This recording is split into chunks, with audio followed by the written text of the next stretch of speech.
بسم اللہ الرحمن الرحیم۔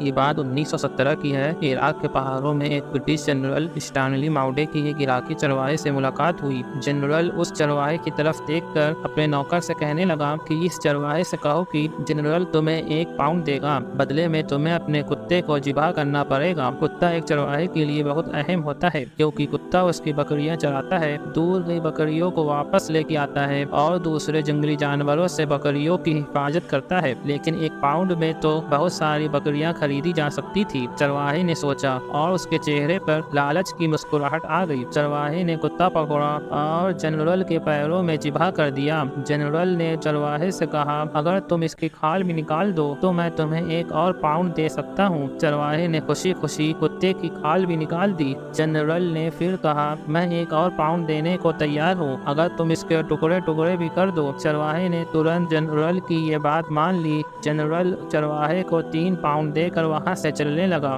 جنرل کچھ ہی دور گیا تھا کہ پیچھے سے چرواہے نے اسے آواز لگائی اور چرواہا کہنے لگا کہ اگر میں اس کتے کا گوشت کھا لوں تو کیا آپ مجھے 1 اور پاؤنڈ دیں گے؟ جنرل نے انکار کر دیا اور کہنے لگا کہ میں صرف تمہاری نفسیات اور اوقات دیکھنا چاہتا تھا۔ تم نے صرف 3 پاؤنڈ کے لیے اپنے محافظ اور دوست کو ذبح کر دیا، اس کی کھال اتار دی اور اس کے ٹکڑے بھی کر دیے، اور چوتھے پاؤنڈ کے لیے اسے کھانے کو بھی تیار ہو گئے۔ آگے جنرل اپنے ساتھیوں سے کہنے لگا، اس قوم کے لوگوں کی سوچ ایسی ہے، لہٰذا تمہیں ان سے ڈرنے کی ضرورت نہیں ہے۔ آج یہی حال مسلم ملکوں اور مسلم سماج کا ہے، اپنی چھوٹی سی آرام اور ضرورت کے لیے اپنی سب سے اہم اور قیمتی چیز کا سودا کر دیتے ہیں۔ آج ہمارے بیچ ایسے کتنے ہی لوگ اور ملکوں کے حکمران ہیں جو اپنے ہی ہم وطن بھائیوں کا گوشت کھانے کو تیار ہیں اور چند پیسوں کے لیے اپنی ایمان اور ضمیر کو بیچ رہے ہیں۔